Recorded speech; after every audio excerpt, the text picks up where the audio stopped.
Hello students, हम देख रहे हैं लेसन 2 जिसका नाम है लक्ष्मी। हम लोगों ने अभी तक पेज नंबर 5 तक पढ़ा है। हम लोगों ने अभी तक देखा कि दो मित्र हैं, एक का नाम ज्ञान सिंह, दूसरे का नाम करामत अली है, जो कि दोनों अच्छे मित्र हैं, एक ही मोहल्ले में रहते हैं, यानी अच्छे पड़ोसी भी हैं और एक ही कारखाने में एक साथ काम करते हैं, ड्यूटी आना जाना एक साथ करते हैं।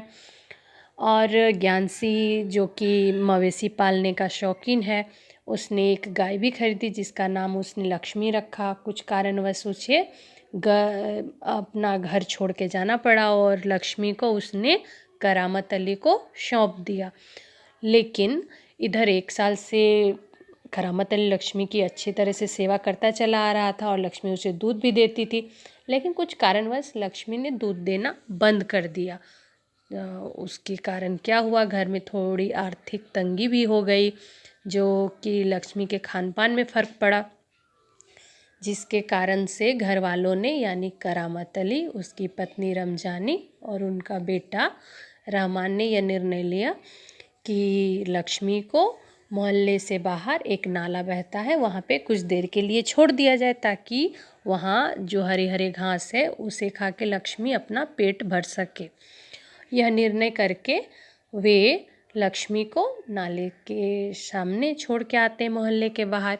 लेकिन कुछ देर बाद वो क्या देखते हैं कि एक व्यक्ति लक्ष्मी को बांधे रस्सी हाथ में लिए बाहर खड़ा है और वह पूछ रहा था, क्या यह आपकी गाय है? इसने हमारी गाय का सारा चारा खा लिया, ऐसा वह बोल रहा था। और रमजानी और रहमान उस आगंतुक यानी कि उस मेहमान की बातों को सुन रहे थे। फिर अब हम देखेंगे आगे। तो यहाँ हम पेज नंबर 6 में कुछ इस तरह बताया गया है। दोपहर बाद जब करामत अली ड्यूटी से लौटा और नहा धोकर कुछ नाश्ते करने के लिए बैठा तो रमजानी उससे बोली, मेरी मानो तो इसे बेच दो। फिर बेचने की बात करती हो? किसने कहा? तो करामत अली ने कहा कि तुम फिर इसे बेचने की बात कर रही हो, कौन खरीदेगा इस बुढ़िया को? करामत अली ने यह प्रश्न किया कि ये गाय जो कि बूढ़ी हो चुकी है, इसे कौन खरीदेगा? रहमान कुछ कह रहा था। कौन बोली? रमजानी बोली कि कुछ खरीद बिक्री के बारे में रहमान कह रहा था, उसे कुछ लोग खरीद लेंगे। वह बोल रहा था, रहमान बोल रहा था रमजानी से। उसने किसी से कहा भी है, शाम को कुछ लोग तुमसे मिलने भी आएंगे। करामत अली सुनकर खामोश रहा। ये बातों को सुन के करामत अली बिल्कुल खामोश रहा। उसे लग रहा था सब कुछ उसकी इच्छा के विरुद्ध हो रहा है। विरुद्ध यानी कि सब कुछ उसके इच्छा के विपरीत हो रहा है, उल्टा हो रहा है। शायद जिस पर उसका कोई वश नहीं। वश यानी कि जिस पर हमारा नियंत्रण ना हो, उसे वश कहते हैं। करामत अली यह अनुभव करते हुए कि लक्ष्मी की चिंता अब किसी को नहीं है, खामोश रहा। ये सब सोचकर वह शांत रहा। उठा और घर में जो सूखा चारा पड़ा था, सूखा चारा यानी लक्ष्मी का भोजन, उसके सामने डाल दिया। किसके सामने? तो लक्ष्मी के सामने। लक्ष्मी ने चारे को सूंघा और फिर उसकी तरफ निराशापूर्ण आंखों से देखने लगी। निराशापूर्ण यानी कि बहुत दुखी नज़र से, दुखी निराश होकर उसकी तरफ देख रही थी। किसके तरफ? तो करामत अली की तरफ। जैसे कहना चाहती हो, मालिक यह क्या है? आज क्या मेरे फाँकने का कुछ सूखा चारा ही है? फाँकना यानी कि जो सूखा खाना होता है उसे फाँकना कहते हैं। दर्रा खल्ली कुछ नहीं है मेरे लिए? करामत अली उसके पास से उठकर मुंह हाथ धोने के लिए गली के नुक्कड़ पर नल की ओर चला गया। वो बाहर गली के तरफ चला गया। 7-8 बजे के करीब रहमान एक व्यक्ति को अपने साथ लाया। करीब 7-8 बजे रहमान एक व्यक्ति के साथ आया। करामत अली उसे पहचानता था। जो व्यक्ति उसके घर में आया उसे वह पहचान रहा था। इसके पहले कि उससे कुछ औपचारिक बातें हो यानी कि कुछ ज़रूरी बातें हो, करामत अली ने पूछा। किससे पूछा? जो व्यक्ति रहमान के साथ आया था उससे पूछा करामत अली ने, क्या तुम गाय खरीदने आए हो? तो उसने क्या कहा, तो जवाब क्या मिला, उसने जवाब में कहा, हाँ बूढ़ी गाय दूध नहीं देती। उसने कहा बूढ़ी गाय है, दूध नहीं दे रही है। तो क्या हुआ, तो किसने जवाब दिया, उस व्यक्ति ने जवाब दिया, तो क्या हुआ, तुम इसे लेकर क्या करोगे। किसने कहा, तो करामत अली ने कहा। फिर उसने क्या जवाब दिया, मैं कहीं और बेच दूंगा। उस व्यक्ति ने क्या जवाब दिया कि मैं इसे तुमसे खरीद के किसी और को बेच दूंगा। यह तुम्हारा पुराना धंधा है। धंधा यानी कि कारोबार। करामत अली ने तब प्रश्न किया, क्या यह तुम्हारा पुराना कारोबार है। मैं जानता हूँ, मुझे तुम्हें गाय नहीं बेचनी। किसने कहा, करामत अली ने। करामत मियाँ ने उसे कोरा जवाब दे दिया। कोरा जवाब देने का मतलब है साफ जवाब देना, साफ उत्तर देना। रमजानी करामत के चेहरे के भाव भापती हुई मतलब अनुमान लगाते हुए बोली, क्या यह भी कोई तरीका है, आने वाले को खड़े खड़े दुत्कार भगा दो। दुत्कार यानी बेइज्जत करके भेजना या छोड़ना। तुम जानती हो वह कौन है।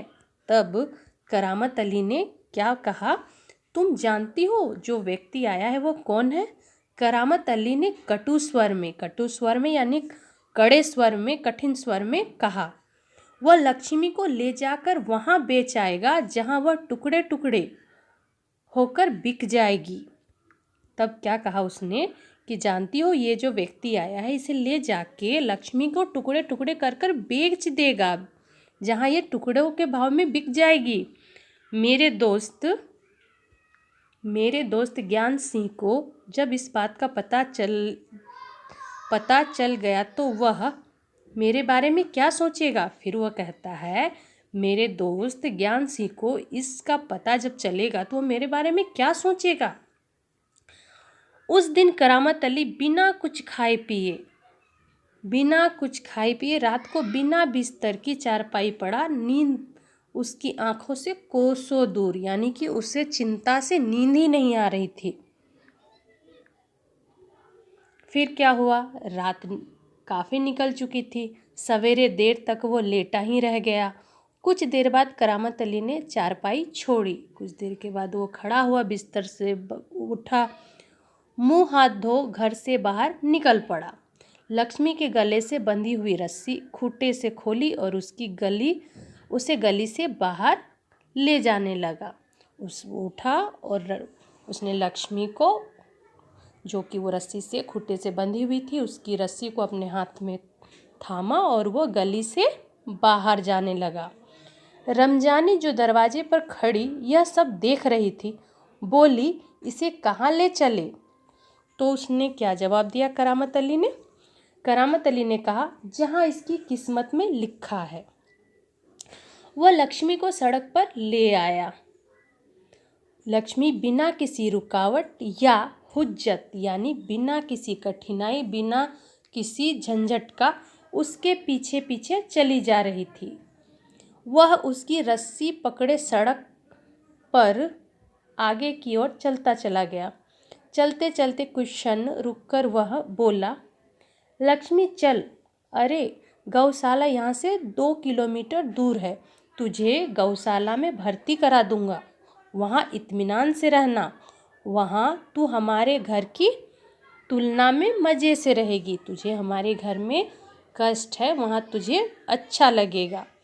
भले ही मैं ना रहूं, पर जो लोग भी होंगे मेरे ख्याल में तुम्हारे लिए अच्छे ही होंगे।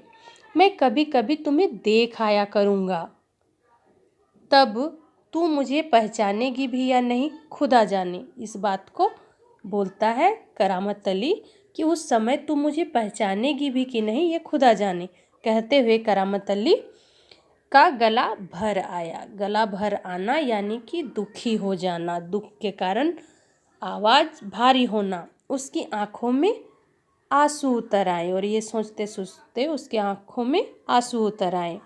चल लक्ष्मी चल, जल्दी जल्दी पैर बढ़ा। और वह खुद किसी थके मांदे बूढ़े की तरह भारी कदमों से आगे बढ़ने लगा। वो तो लक्ष्मी को कह रहा है चल लक्ष्मी जल्दी चल, और वो खुद दुख और दुख और तकलीफ से वो अपने पैरों को उठा नहीं पा रहा। वो इतना इस भारी कदमों के साथ चल रहा था जैसे वो कितना थका हुआ बूढ़ा बैल की भांति हो।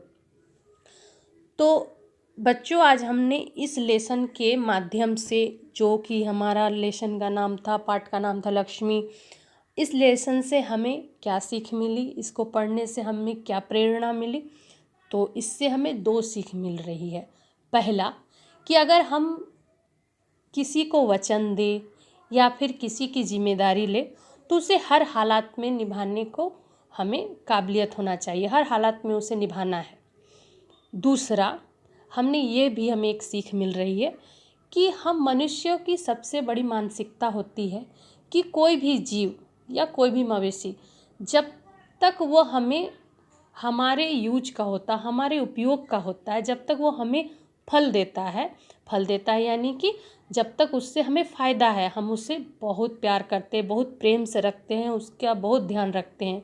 लेकिन जहाँ वो हमारे लिए अनुपयोगी हो जाता है, वो हमारे लिए भारी हो जाता है, हमारे लिए समस्या बन जाता है, जो कि हम व्यक्तियों की छोटी सोच को दर्शाता है। तो हम इंसानों को, उन जीवों को, उन मवेशियों को पालना चाहिए, अच्छे से ध्यान रखना चाहिए। जब वह हमारे लिए उपयोगी ना हो तब भी उनके ध्यान, उनके आवश्यक चीज़ें, उनके खान पान का, उनके दवा का हमें समय समय पर ध्यान रखना चाहिए। यही इंसानियत है। हमने इस कहानी के माध्यम से 2 बातों को सीख के रूप में अपनाया। तो आज का ये लेसन हम यहीं पर ख़त्म करते हैं। अगला लेसन अगले वीडियो में। तब तक थैंक यू।